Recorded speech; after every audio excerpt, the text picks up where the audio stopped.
afternoon. My name is Antoine. Welcome to another episode of MS Chronicles. In case you haven't tuned in, MS Chronicles is a weekly podcast that I do in reference to my situations and how I'm growing as a person when it comes to any and everything that I've endured either through my life or over the week, or throughout the week, I should say. Also, I have a mission statement that I'm going to say each and every episode of this podcast is to put out into the atmosphere for people who are dealing with MS. And the statement goes, I work with men and women dealing with MS, and I will also help to energize their spirits and to create a life with joy and happiness. And those things mean a lot to me because I want to be able to help and encourage others to create a life that they can have and that can bring them joy and happiness while they're enduring the fight with MS. So today's topic we're going to talk about is self-confidence.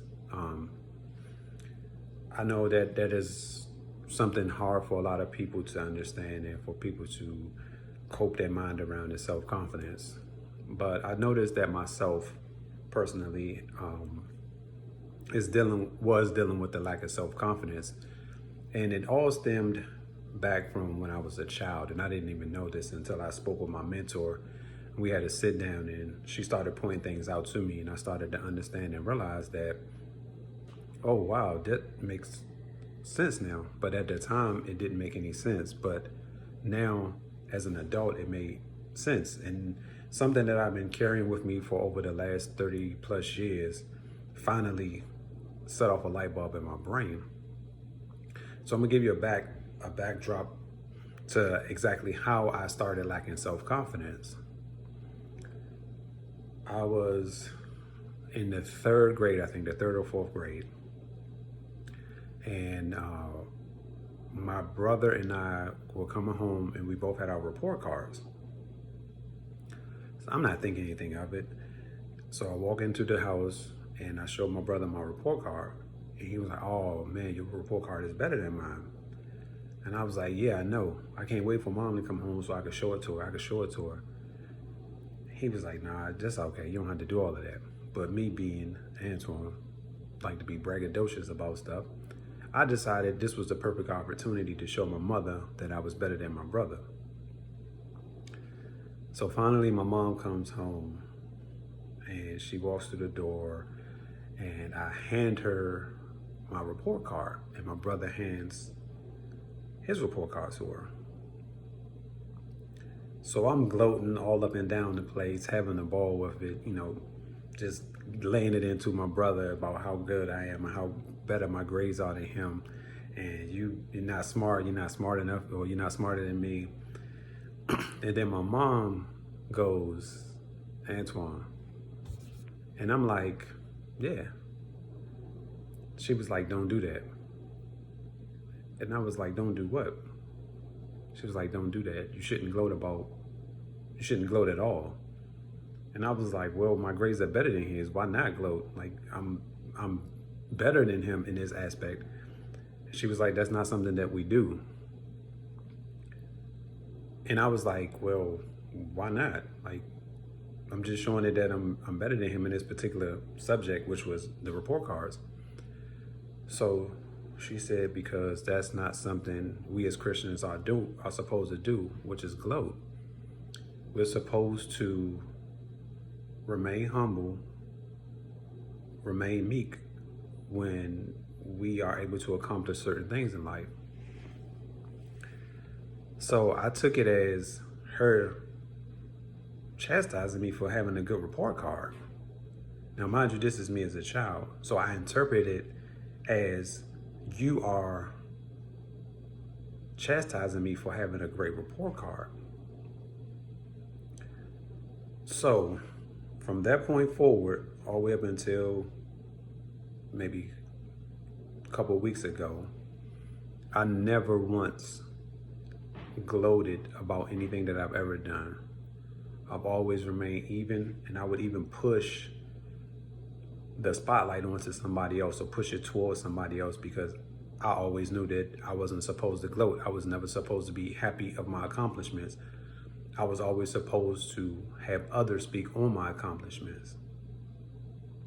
So whenever I would receive something or whatever I would win something, I would always deflect that attention away from me and push it towards someone else, because in my mind, that gloating experience came right back into my mind, and it triggered me to push everything away because I didn't want to ever feel like I was gloating about something or that I was being braggadocious about what I just accomplished.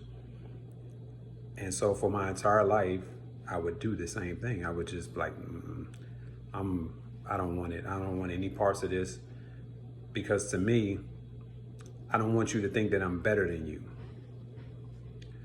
because I'm not better than any human being walking the face of this earth. And by me accomplishing something, people will look at me as though I was gloating or that I accomplished something that was better than them.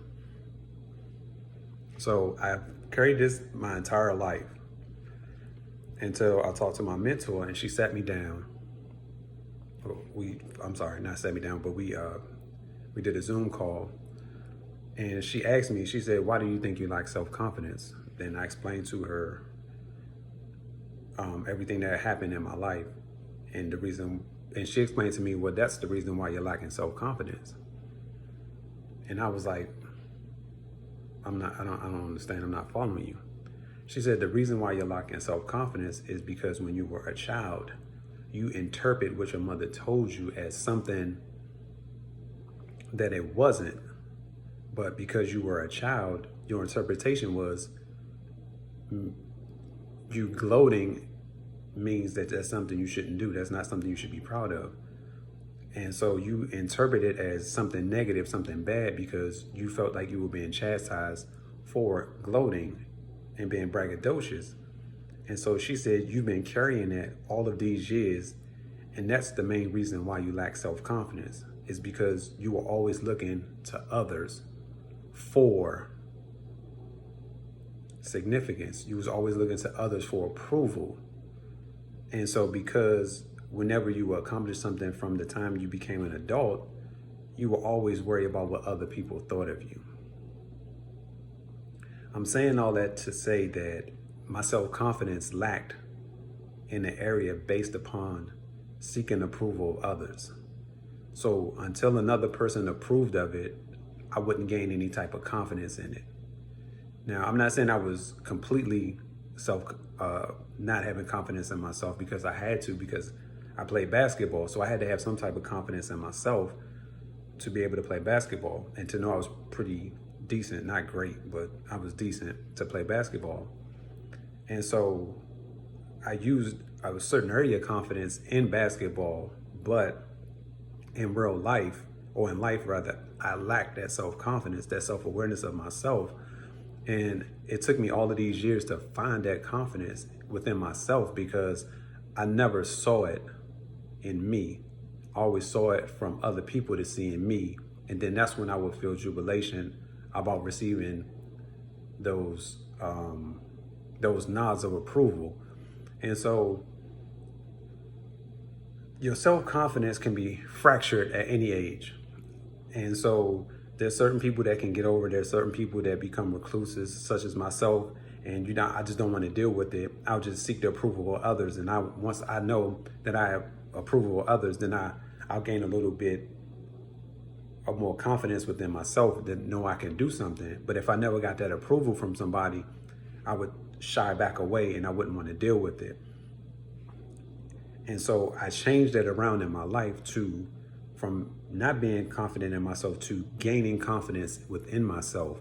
And the reason why I know I did it is because now I have no intent on ever seeking approval of someone else anymore. I'm going forward with my life. I'm going to push forward with my life. I'm going to make sure that within my life that everything that I do, that I'm confident in, no matter what the situation may be, no matter how it comes out, I have to remain confident within myself at all times. And I think a lot of people who are like entrepreneurs have that self-confidence within themselves, because they know this is something that can get done. And if it can't get done this way, I got another way to figure out to get it done. If it didn't work that way, I got another way of figuring it out. And so a lot of times with entrepreneurs, they feel like okay, it didn't work this way, but I'm gonna go try it another way. And so they're steadily gaining confidence, even though they know it might not work that way, but they're gonna continuously to hack at it until whatever they're trying to do actually works. And so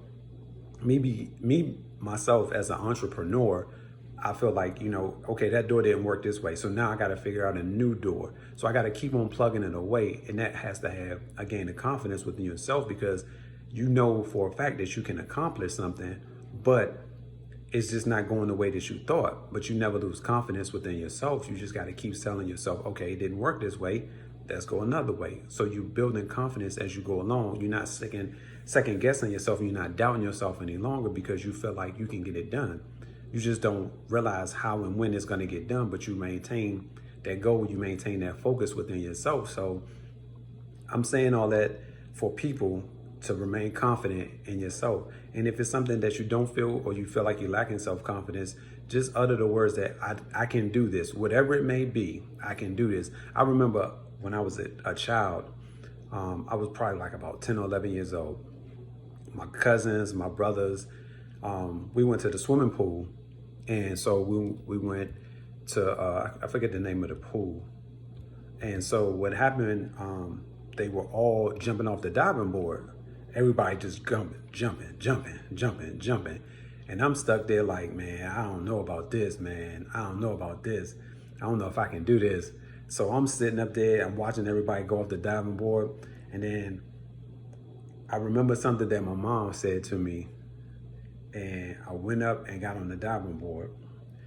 And I'm standing at the end of the diving board. Not the end, the beginning of the diving board. And I stood there, grabbed both of the rails. And I'll never forget, I said, I can do all things through Christ's strength that strengthens me. And I ran and jumped off the diving board. Now, mind you, never did it before, but I said that and I ran and I did it. And I fell off. I jumped into the water and I had the time of my life, because after that point, I knew I could accomplish anything. And so, but I knew I could accomplish that particular task, let me say. And so as I got older, certain things would happen, they would go one way or another, and it would cause me to lack confidence in certain situations. But as I'm getting older, I'm starting to realize that I have to maintain confidence within myself for others to gain confidence with me, and with confidence within me as well. Because if I'm not confident about what I'm saying and what I'm doing, how can I expect you to believe me or to trust what I'm saying to you? You probably won't. So, today's today's podcast was brought to you by me, Antoine, and this is another end to what we consider, or what we call MS Chronicles. So I just want you to remember one thing: self-confidence is a great tool to have, and it's something that we all need within our lives. Peace.